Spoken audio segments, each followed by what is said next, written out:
Good evening, children. During our discussion of practical number 1 last time, we discussed about separation of plant pigments from leaves by chromatography. I hope everybody has completed the same. So today we move further with our experiment number 2, or you can probably just continue with the same. You can write down practical 2 as the second heading on a fresh page. Today's date, that is 11th of July, and the object. To demonstrate the phenomenon of plasmolysis in plant cells. You will not write these details of the theoretical part. Your writing part begins from here with this heading, practical number 2, date and the object. After the object, you may leave a line and come to the next heading as requirements or apparatus, anything. So this may be apparatus or requirements. APPARATUS. Right? So, Rio discolored leaf. Now, this is a scientific name that you're writing. So, while writing in hand, it should be underlined. Or onion bulb scale. It is also mentioned rose petal, children. We will not be writing or doing with the same. We'll be only writing with the Rio discolored leaf or onion bulb scale. Coming to safety blade, watch glass, petri dish, slides, forceps, brush, needle, cover slip, salt or sugar solutions of different concentrations, and a microscope. So this is the ordinary compound microscope that we are going to discuss with. Coming to the next heading is procedure. Procedure means the stepwise working. So peel off a thin scrap of the lower surface of a Rio discolored leaf or onion bulb scale. This is done by tearing the leaf obliquely with a single jerk or scraping it with a safety blade. Mount the peel in a drop of water on a slide and examine the cells of the peel under the microscope. Take another peel and mount the pieces in a drop of salt or sugar solutions of different concentrations. Now children, one peel we will mount in the drop of water on a glass slide, and the other peel will be mounting in a concentrated sugar or salt solution, right? Then observation. Observe the preparations under the microscope and draw the boundaries of the protoplasm in each case. Look for plasmolysis. What happens when a plasmolysed cell is again put in water?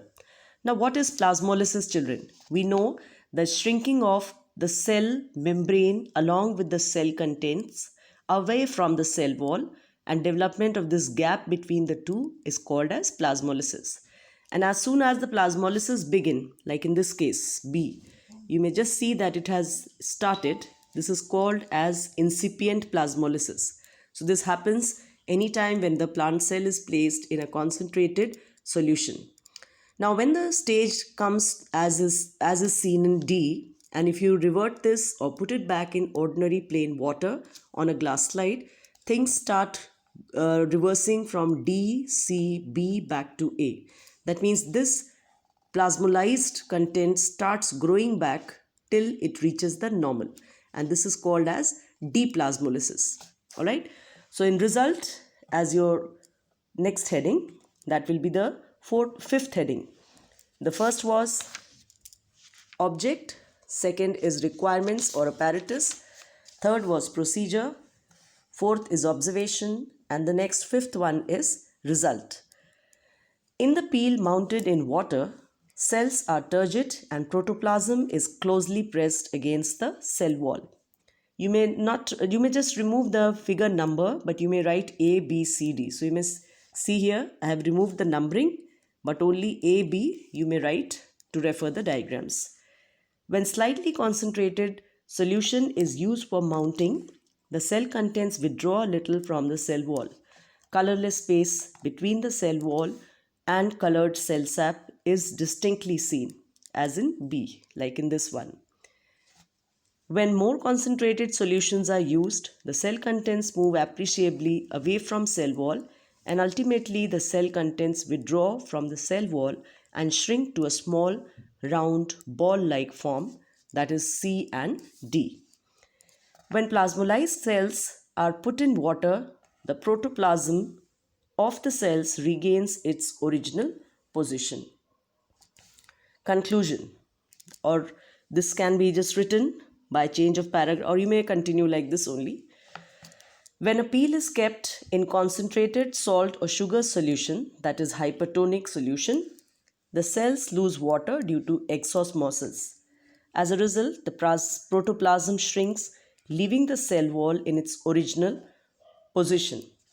The small space between the cell wall and the contents indicates the beginning of plasmolysis. It is known as incipient plasmolysis. We can see the incipient plasmolysis in stage number B. That means it has just started. With the increase in concentration of solution outside, the space between the cell wall and the contents increases. Finally, due to continued exosmosis, the cell becomes fully plasmolyzed. In a plasmolyzed cell, the space between the cell wall and the contents is filled with the hypertonic solution, which diffuses through permeable wall of the cell. That means in the gap that is developed, the hypertonic solution is filled. Precautions. Always use fresh plant material. Second, never allow material to dry up. And third, observe the same cells for plasmolysis and deplasmolysis. So this is all for your writing part, children. Once again, I'm sending you the pictures of these 2 pages. Your your writing part begins from here. Practical number 2, today's date, object, apparatus, continued all from procedure, observation, result, conclusion and precautions. And on the left hand side, you will draw all these figures A, B, C and D, and whatever headings are given below, you will clearly write it, right, in 2 lines. Underline the headings using a scale and a pencil, and you may also write the headings in black ink wherever you want, but the diagrams to be drawn in pencil, right? And labeling, of course, you can use a pencil or a black pen. That's all for your practical number 2.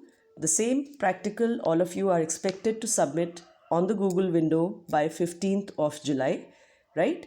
And if any problems or any queries, you're free to ask. Thank you.